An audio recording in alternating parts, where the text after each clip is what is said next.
بسم الله الرحمن الرحيم. بديع السماوات والأرض أنى يكون له ولد ولم تكن له صاحبة وخلق كل شيء وهو بكل شيء عليم. ذلكم الله ربكم لا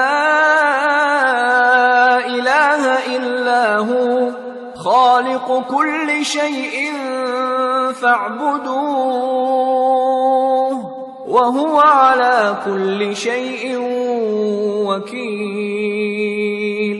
لا تدركه الأبصار وهو يدرك الأبصار وهو اللطيف الخبير.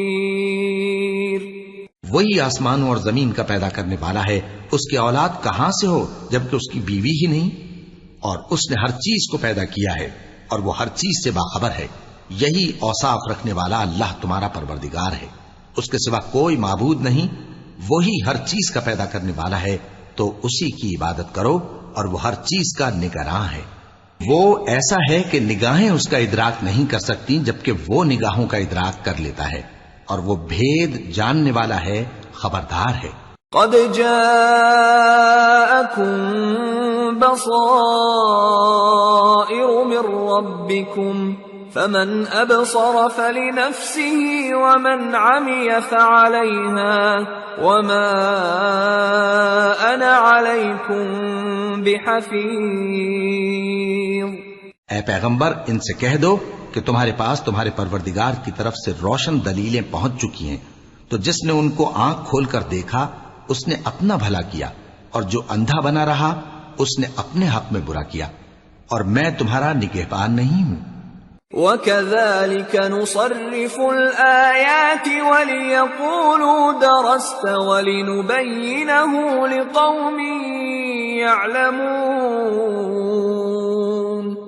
اور ہم اسی طرح اپنی آیتیں پھیر پھیر کر بیان کرتے ہیں تاکہ کافر یہ نہ کہیں کہ تم یہ باتیں اہل کتاب سے سیکھے ہوئے ہو، اور تاکہ ہم سمجھنے والے لوگوں کے لیے تشریح کر دیں.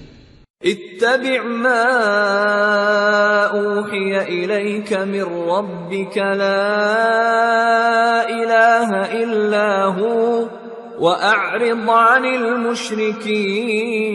المشرکین ولو شاء اللہ ما اشرکوا وما جعلناك عليهم حفيظا وما أنت عليهم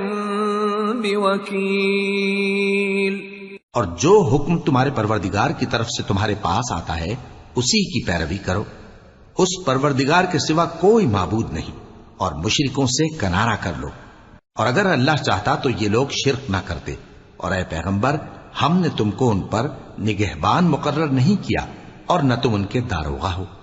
وَلَا تَسُبُّوا الَّذِينَ يَدْعُونَ مِن دُونِ اللَّهِ فَيَسُبُّوا اللَّهَ عَدْوًا بِغَيْرِ عِلْمٍ كَذَلِكَ زَيَّنَّا لِكُلِّ أُمَّةٍ عَمَلَهُمْ ثُمَّ إِلَى رَبِّهِمْ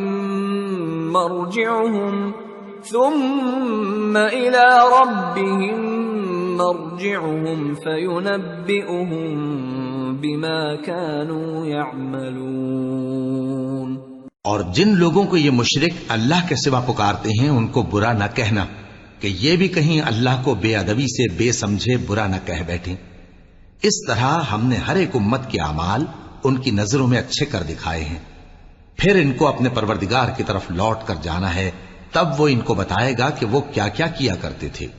وَأَقْسَمُوا بِاللَّهِ جَهْدَ أَيْمَانِهِمْ لَئِن جَاءَتْهُمْ آيَةٌ لَيُؤْمِنُنَّ بِهَا قُلْ إِنَّمَا الْآيَاتُ عِندَ اللَّهِ وَمَا يُشْعِرُكُمْ أَنَّهَا إِذَا جَاءَتْ لَا يُؤْمِنُونَ وَنُقَلِّبُ أَفْئِدَتَهُمْ وَأَبْصَارَهُمْ كَمَا لَمْ يُؤْمِنُوا بِهِ أَوَّلَ مَرَّةٍ وَنَذَرُهُمْ فِي طُغْيَانِهِمْ يَعْمَهُونَ۔ اور یہ لوگ اللہ کی سخت سخت قسمیں کھاتے ہیں کہ اگر ان کے پاس کوئی نشانی آئے تو اس پر ضرور ایمان لے آئیں گے۔ کہہ دو کہ نشانیاں تو سب اللہ ہی کے پاس ہیں، اور مومنوں تمہیں کیا معلوم ہے یہ تو ایسے بدبخت ہیں کہ ان کے پاس نشانیاں آ بھی جائیں تب بھی ایمان نہ لائیں، اور ہم ان کے دلوں اور آنکھوں کو الٹ دیں گے، تو جیسے یہ اس قرآن پر پہلی دفعہ ایمان نہیں لائے ویسے پھر نہ لائیں گے، اور ہم ان کو چھوڑ دیں گے کہ اپنی سرکشی میں بہکتے رہیں۔ صدق اللہ العظیم۔